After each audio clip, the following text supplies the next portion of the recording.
Thank you. That was phenomenal. From actually each of these panels. So I was importuned by various people after I declared this morning that I didn't think you needed to hear my random thoughts. And so no, you're like, you started this, you should end this. And so I said, all right, I'll do some 10 minutes. So I have 5 thoughts, and we'll see if I can get through them in 10 minutes, which will get us out of here about 3 or 4. I apologize, but I can continue a couple minutes late.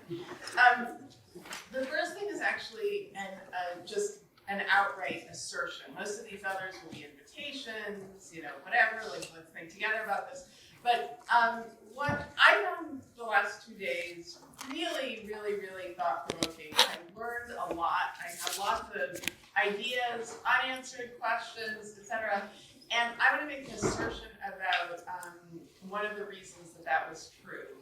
And I think it's because of the diversity of the panelists that we had, as well as great moderators. And I really want to thank our moderators. That was just huge. And we were diverse along multiple lines, right? For those of us who are academics, we had disciplinary diversity. And I want to remind us, we have historians, political scientists, philosophers, public policy experts, developmental psychologists, right? Like a whole range across the humanities and social sciences, experts in education, people with no expertise in education, right? ICU pediatricians, and I think that matters. And so that's the first thing. I think if we're going to build a field of educational ethics, I think it has to be multi and cross-disciplinary. Philosophers have an important role to play, but we cannot assert ownership or primacy, I think. We were also here across professional roles, so we weren't all academics, and frankly, the non-academics among us were among the most lauded, right? I mean, so I think that is really important. This cannot be a field that is solely academics. I don't even think it should be primarily academics, although I do think it should be critical mass academics. And so in that respect, I still don't think we should have had 50% of our panelists be, say, K-12 educators. But I really want to say this has to be a cross-professional field if it's going to be successful.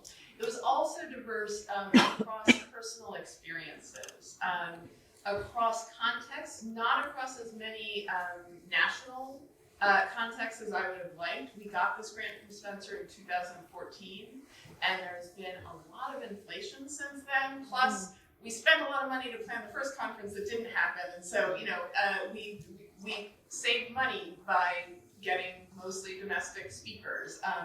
But we had still a lot of diversity across actually state contexts, across demographic experiences. Sort of our embedded selves, I think, really mattered, right? And I think we heard this a lot in terms of who spoke about what.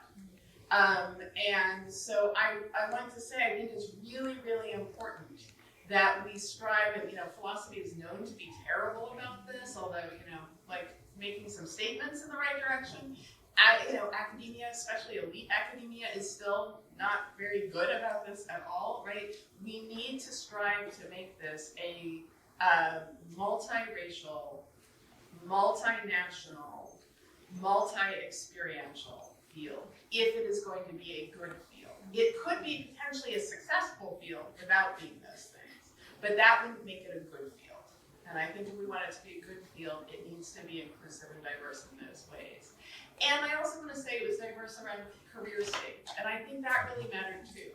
I think that we learned things from our colleagues who are advanced in their career and who are emeritus, and we learned things from our colleagues who are new in their career, if they're academics who are assistant professors, who are new in their roles, and all across. And I think we need that too to make this a living field and a field that has a future to it, and that there's wisdom of elders, and there's insights and smarts and energy of youngers, and there's some, institutional, building energy of those in mid-career, right? And that we want to bring that together. So that's my assertion about what I think helps to make this a productive learning experience for me, and that I think we need to commit to for field building.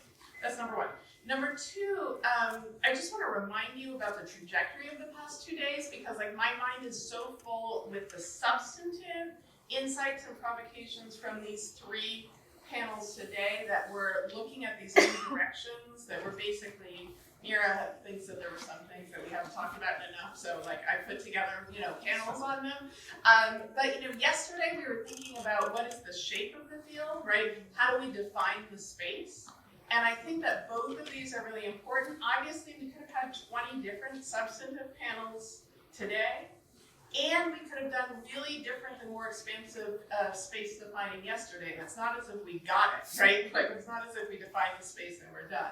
But I want to remind you that both of those happen and need to stay in conversation with one another, right? So all of the conversations about tech ethics this morning, that helps us think about what does it mean to define the space of educational ethics, and how much do we take certain constructed, including data constructed factors of our kids' lives and schools and so forth, as meaningful as we think about how to shape the field, and then vice versa.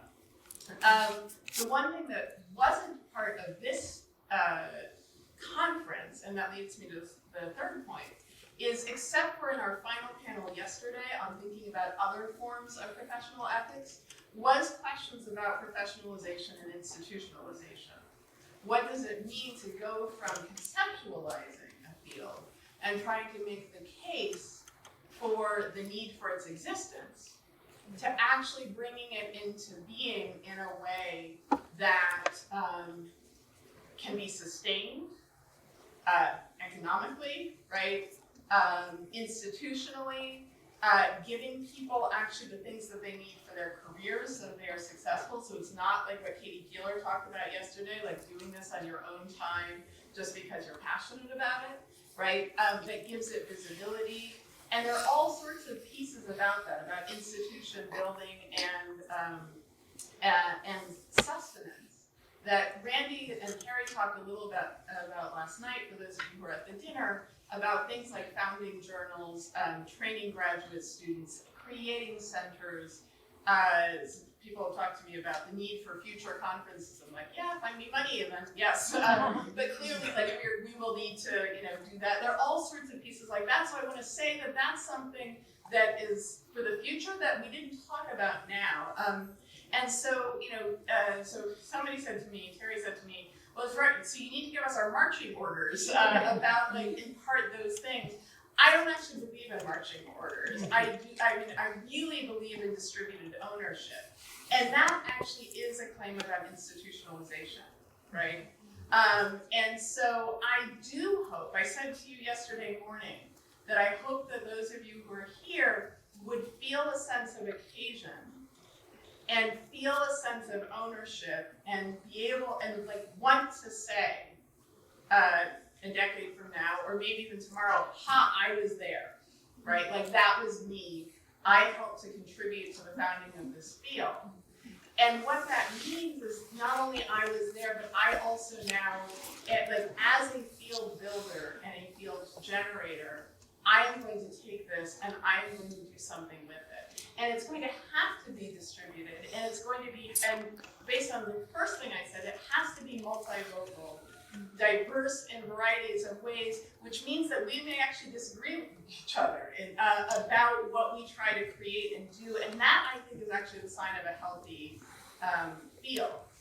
It is not going to be a healthy field if it is, it has a single source, or a single voice, or a single instantiation. So one of the things that I do when people come up to me and say, oh, Mira, is it okay if we use your normative case studies in this way? Or is it okay if I take your idea about bioethics and educational ethics and go and do it? It's this is not about my ownership or truthfully any of our ownership of ideas, right? This is something I really like about actually the sort of idealized vision of academia and about learning and ideas, is the whole point is that ideas take root and then they go in different directions. And some of those directions we may hate, even if we help to found that idea, but it is a sign of distribution and of, sort of shared and distributed ownership. So do not ask for permission, right? Really, I mean this. And do stuff.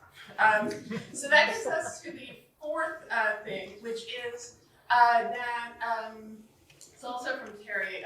Terry amazingly got trained at the Highlander Institute, which is the Highlander School, which is where many of the United States' most extraordinary civil rights leaders have been trained. And she said at the end, we always sort of had some commitment, some statement of what have we learned, what do we want to take with us, and what do we commit to doing. Thought about doing that in the last 10 minutes and thought, no, that would be performative and exhausting, and nobody has time for that, I wouldn't see it out the phones. But do look, we will send you a survey, both for those of you online and here. I think within the next 48 hours, asking you what is sticking with you that you want to remember. Is there any commitment that you yourself want to make? And what would you like to see others do? And we'll collect those, and also, I'm saying this because hopefully Sarah Liz will remember this, that we will ask you if you want to put your name, feel free. If you don't, you don't. And if you're willing to make this public anonymously or public with your name on it. And so we'll do it as a survey, but then we will publicize those of you who are interested in making your thoughts and your commitments public, whether anonymously or with your name. And then the final thing is I'm going to sort of model for you how I would answer those questions, just very briefly. So one of the things that I'm taking from this that's sticking with me is actually questions about international dispersion and what it would mean to do this globally, as opposed to, like, I so appreciate those of you who've traveled across oceans to get here. But this really has been a US-centric conference, again, for reasons of budget, if nothing else.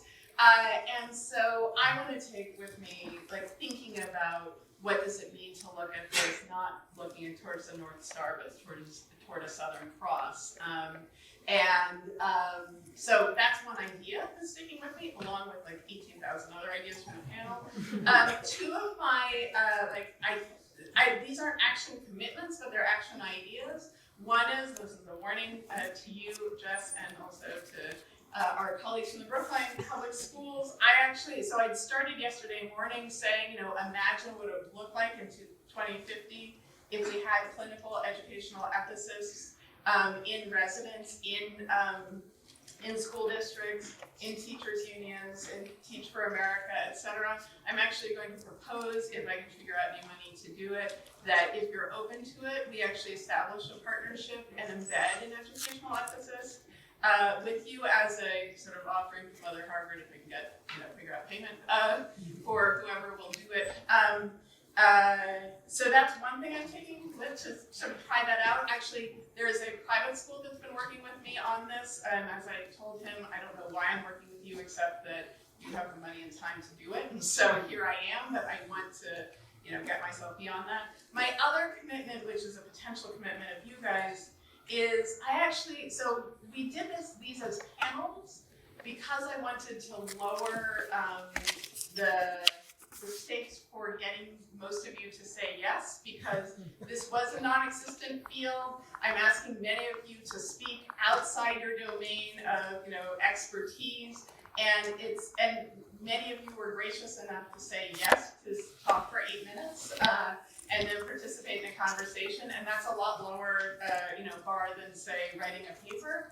There were some really, really, really, really interesting things that were said here, and not only are we going to post the videos, but I'm thinking many of you wrote your comments out. We also will have transcripts of all of this, and I'm thinking about how we can create a publication or multiple publications or something of what we heard in a way that I'm hoping will still keep the effort on your part low. We did not pay any of the panelists honoraria. This was an extremely generous gift by our panelists, but in ways that we can make those ideas public. And that my request and suggestion for others is, again, that you join me in thinking about institution building in a form of dispersed ownership. So thank you so much. It's a beautiful day. Go wander around and let's get together again sometime.